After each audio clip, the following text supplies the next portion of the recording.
Hi guys and welcome to this final ever episode of Giant Killers on Football Manager 2016. In this episode, like I said at the end of the last episode, this is going to be a season review slash overall series review. So let's get into it with the players that have been inducted into the Alessandria overall best 11 squad this season. So the two players have been added in to the overall best 11 squad this season. The first of which is Stijn Dirks, who has played 61 times for us and scored 20 goals with an average rating of 7.04. And the second player is Joaquim Alves. They both get inducted into the substitute section of the overall best 11 squad. No place for them in the first team, so that remains the same as last season, as you can see there. I'll not go through it because it's the same as last season. No changes in the starting 11. So we're going to take this time now to see how each member of the best 11, where they've gone to and how they've done since they've left Alessandria. So obviously Liam Kelly is still with us, so we'll start with Christian Sosa. So Christian Sosa is now retired from playing. He's an assistant manager, but he doesn't have a job as of yet. So let's just take a look at his playing career since he left us. So he left us in the 27-18 season when we were in Serie A. He moved on a free to Hercules in the Liga Adelante. Played 14 times for them, got a 6.38, no goals or assists. Then he moved to Deportivo Aragon in the Liga Adelante. No, not in any league. Moved to Deportivo Aragon in no league and played 10 times, got an average rating of 6.65. He went on a free to Zaragoza, didn't play, and then returned to Deportivo Aragon where he played 38 times, got 1 goal and 5 assists, 6 Player of the Match awards, and an average rating of 7.13. So it looks like in his final season he finally got back to some sort of form, a similar form to what we saw in his first 2 seasons with us. Next up is Alex Siri. He is currently playing for Kayserispor, but let's see if he's played for anyone else since he left us. He has. He played for quite a few teams. So he left us at the end of the season when we got relegated from Serie B, and he moved to Bourg-en-Bresse in Ligue 2 for £215,000. He played 2 seasons for them, playing just about 54 games, got himself 1 goal and 1 assist, 4 Player of the Match awards, average rating around 6.8. And he moved on a free to Kayserispor, of one of the Turkish leagues, and played 30 times his first season, got 1 goal, 1 assist, 3 Player of the Match awards, 7.04 average rating. In his second season wasn't as good, so he got sent on loan to Rizespor of the Super League and didn't play for them. Kayserispor got themselves promoted, and he's played 16 times in the season that's just finished, got 2 assists, an average rating of 6.52. So he seems to be going downhill since he started with us. He had that 1 good spell in Turkey, but nothing to match his first season with us. Next up is Gianni Manfran, the left back. He is currently playing for Elche in Spain. He left us at the end of our Serie B relegation season. He was actually on loan at us. I forget he was on loan at us because we had him for 2 seasons. He was on loan from Chievo in Serie A, so we didn't get him back for a 3rd season. He played 5 times in Serie A for Chievo, but he only managed a 6.43 average rating. Did get himself 2 assists though. He then moved to Perugia and spent 3 seasons there after moving there for £97,000. He played quite a few times as well. He must have played nearly all of their games in his second season. Average rating, okay, nothing special. Then he didn't play in his final season for Perugia because he moved to Catania of Serie A for £300,000, but he only managed 1 game with them, and that gave him an average rating of 6.2. He then moved to Elche for £96,000 in La Liga, and he's played 38 times for them this season, getting 2 assists and an average rating of 6.32. Francesco Rapasada, this should be quite a quick one because he only recently moved to Toronto from us. So he moved for £60,000. This was in fact this season that's just gone, and he moved there. He played 14 times, got 1 goal, 2 assists, 1 Player of the Match award, and a 7.49 average rating. Of course, he's played less games than he did at any point for us, barring last season, and he's managed to get his best ever average rating. Stefano Mario is obviously still with us. So we'll take a look at Gianluca Nico, who we played last season. He plays for Parma. I believe he actually moved to Parma from us, so he hasn't moved around at all. Now, £245,000 is how much we sold him for when we got relegated from Serie A B, and he has been a constant in Parma's side. They've been in Serie A B the past 5 seasons, and he's played just around about 40 games each season and got an okay average rating, around about 6.7, 6.8.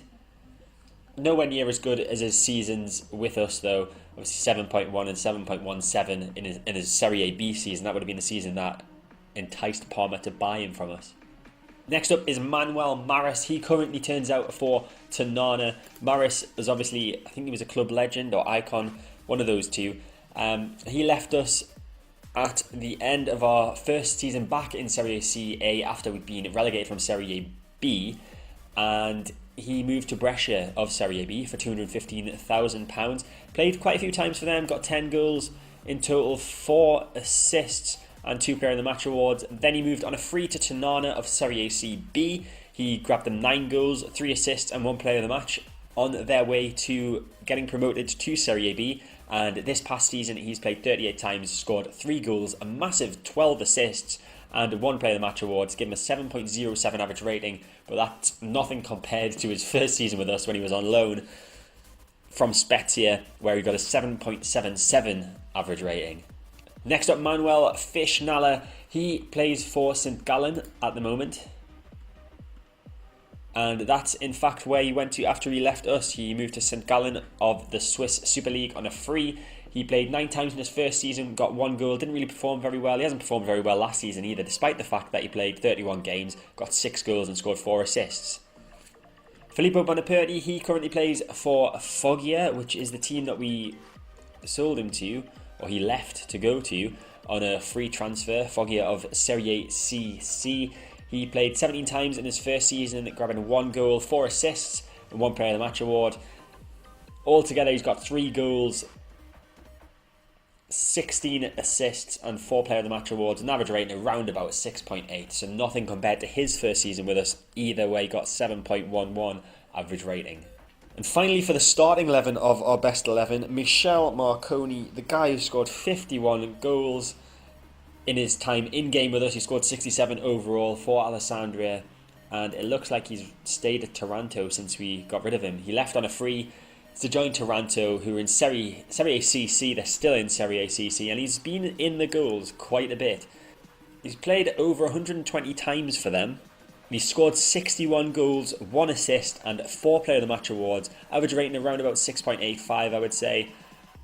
So not as good with average rating wise as he was with us, where he got a season of 7.31, 7.16. But goals wise, his first season nearly matched his Serie A B season with us. Nearly, not quite though. So our end of season awards, this is what the awards look like. So we'll start with team of the season. Team of the season, Liam Kelly in goal. It's our 5-2-3 formation that they've used for the team of the season. Liam Kelly in goal, Darnell Furlong at right back. And the 3 centre-backs, Henrik Dibkier, Johnny Byrne and Joaquim Alves. Pinato is left back. Alberto Itri, Stefano Mardio are the centre midfielders. Stein Dirks attacking right midfield. Hassan Sayad attacking left midfield. And Giuseppe Recchia, the lone striker.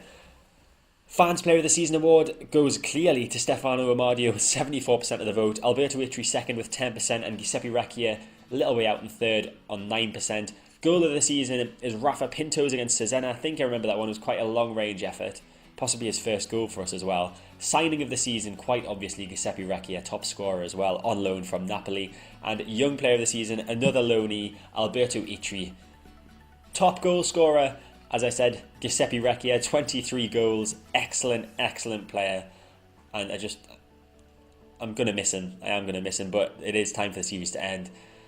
Highest average rating, Stefano Amardio, 7.38. Most assists, Darnell Furlong with 7. Best pass completion is Alberto Itri with 83%.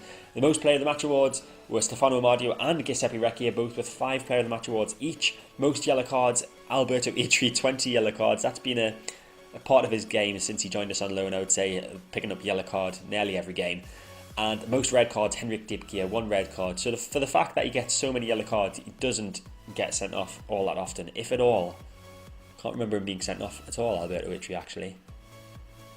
So our season review for the 2021 to 22 season, Soccer Magazine say that we've been expected to settle comfortably into mid-table obscurity heading into the season, and things went exactly as anticipated. That's despite the fact that heading into our final games, it said in the description of Alessandria that we'd done really well to secure our survival and our status in Serie B so early, as we've been expected to get relegated. So maybe he thought differently to the other people. Italian Cup, we lost in the third qualifying round. Not really done well in the Italian Cup at all in my tenure as Alessandria manager. We did get that Palermo game last season in the fourth qualifying round, I think it was, but nothing very good. We finished 14th in Italian Serie B, which is a disappointment considering we were in with a shout for the playoffs with about 7 games to go, but we just fell at the last hurdle. Match of the season, Alessandria 4, Cittadella 0. Moment to forget, Parma 4, Alessandria 0. So we win some quite high scoring games. There's obviously that 6-3 game against Brescia as well, which I would have thought would have been match of the season, to be honest, but whatever. Average attendance, 5,670, so that's 97% of our capacity that we've used this season. Total players used is 28, that's the joint third highest in Serie B. So here's my end of season confidence review. Not that it matters, but I have a secure job status, board are pleased with the performance. The club's performance in competitions was satisfactory. The signings proved adequate. Fans are delighted with the signing of Giuseppe Recchia, and player performance proved to be at a high level. And the fans are particularly pleased with Stefano Mardio's form, as shows as he was voted Fans Player of the Season. So let's take a look at how the players did this season. So most appearances this season was Liam Kelly with 44. That's practically all of our games. Top goal scorer, as we've already said, is Giuseppe Recchia with 23. And Dan Simonse is second, quite far away from that figure with 6. Dale Jennings with 5. And a few other players with a few goals as well.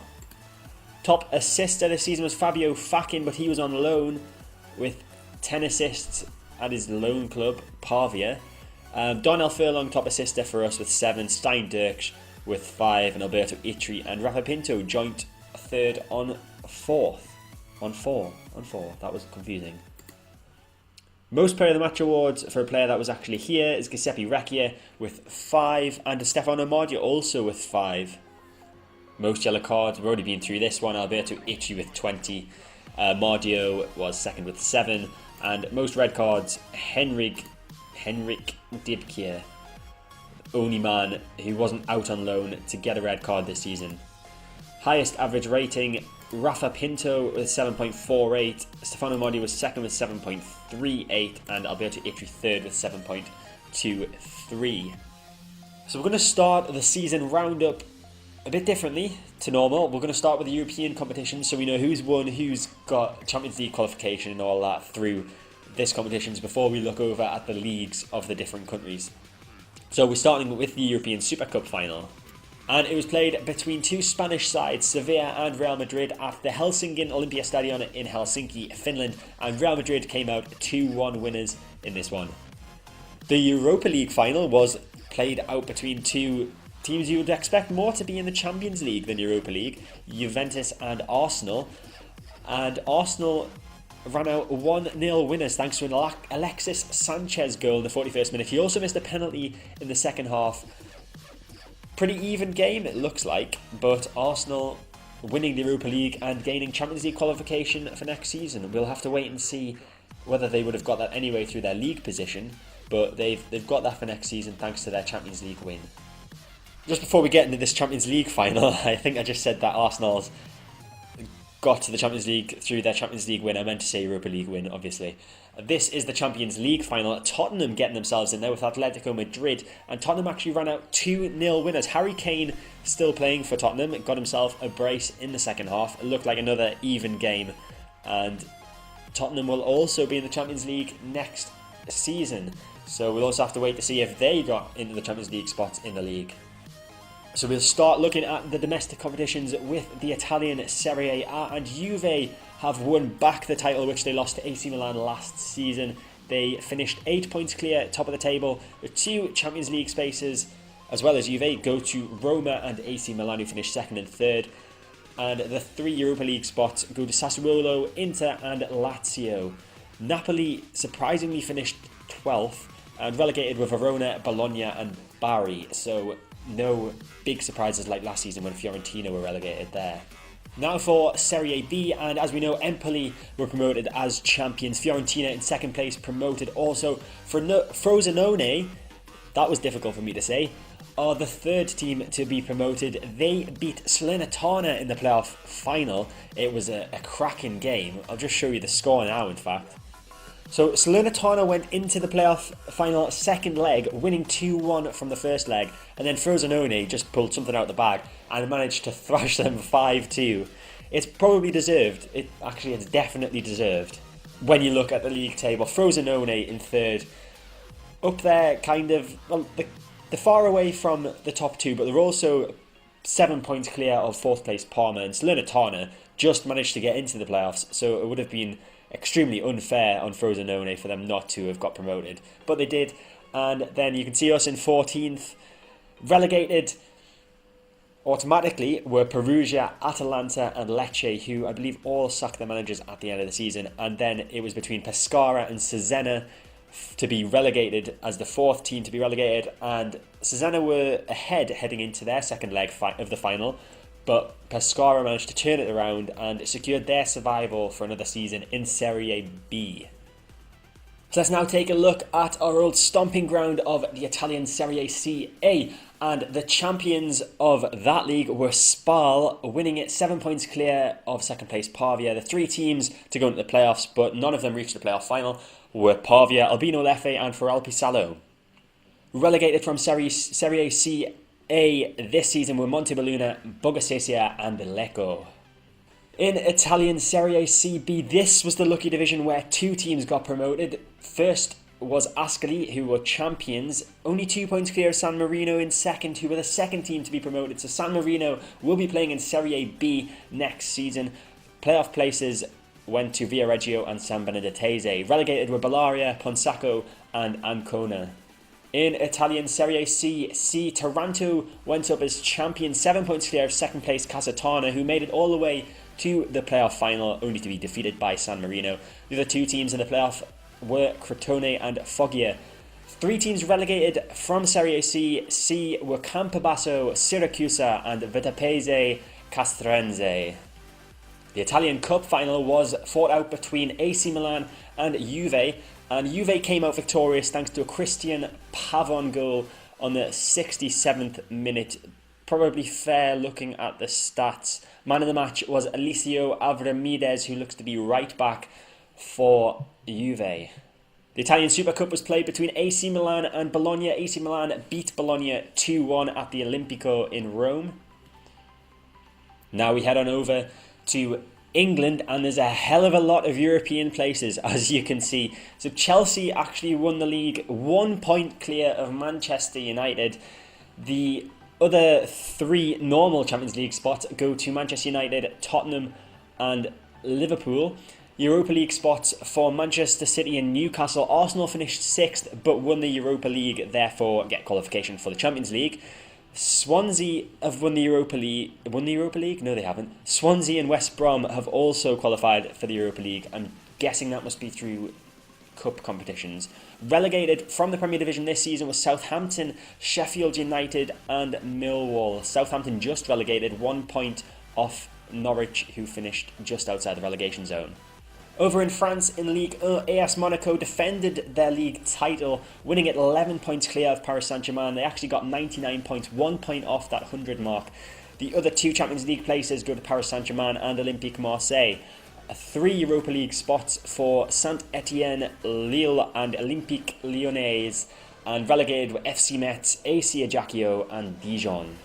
In the Bundesliga, Bayern defended their league title and secured Champions League qualification as well, finishing 6 points clear of Leverkusen, Wolfsburg and Schalke, the three other teams to get Champions League football. Dortmund just missing out, they get Europa League football along with Hoffenheim and Freiburg, and relegated this season were Augsburg and Frankfurt. And finally in La Liga, Real Madrid breaking that 100-point mark once again, 106 points, finishing as champions. The 3 Champions League spots go to Barcelona, Atletico and Sevilla. in the Europa League next season will be Valencia, Celta and Villarreal. Relegated were Racing, Elche and Sporting. So I'll just quickly show you the finances, and they look bleak. 1.7 million in the red. A lot of sales would have had to have been done in the summer to make that go back into the black. So it's possibly a good time to end, because next season would be a massive, massive struggle. We're just going to finally take a look at my manager's profile. So you can see that my preferred formation is a 5-2-3 wide. That is correctamundo for this season anyway. We will just have a look at my history.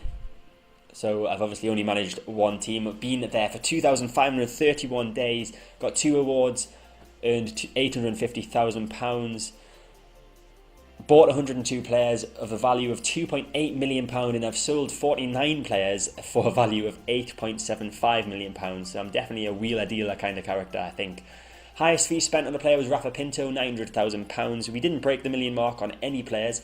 However, we did receive £1.6 million for Nicolo Chiazzoni in 2018. We've paid £625,000 to agents and released 34 players. Overall, we've played 293 games, won 115, drawn 73 and lost 105.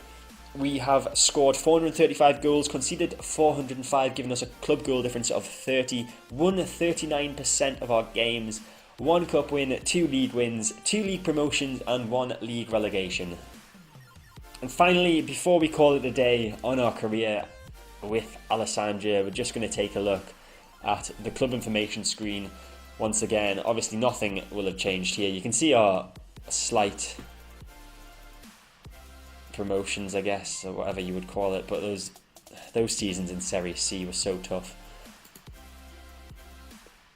So in the general information tab, we can see that Manuel Maris is a club legend.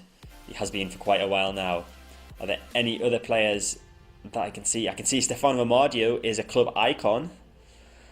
Armand Traore, myself, Maxwell Acosti, Christian Sosa, Alvaro Gomez, Giuseppe Sicurella and Francesco Raposada are all classed as favoured personnel. In terms of rivalries, I'm not sure if the Spezia one was there already, but I know we have had a big rivalry with those throughout our career. So there's only one final thing to do, is that I can never go back to Alessandria, and that is to resign as Alessandria manager.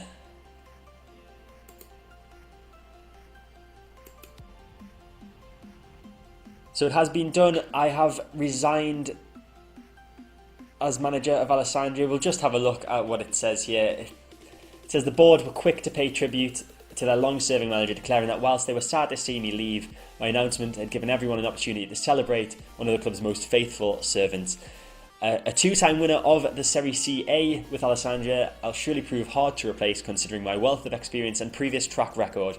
During my time with Grigi, my team lifted the Italian Serie A in 2016 and 2020, the Italian C Super Cup in 2016, and suffered relegation from Serie B in 2017. There's been a mass exodus from Alessandria after I left. That's what I was hoping to see. And who is it that's left? 4 staff members. Francesco Benusi, the goalkeeping coach, Leonardo Cesarini, the fitness coach, Neil Wood, a coach, and Matt Barris, a physio. So guys, that is it. Giant Killers is over, but not to worry. Football Manager 2017 is out now, and my series will be starting very, very soon. But nothing else to say now, but thank you for watching the series. I hope you've enjoyed it. As I always say, if you did, make sure you hit the like button. Feel free to leave a comment below. Subscribe to my channel to get all my content when it comes out. And I'll see you soon for a brand new series.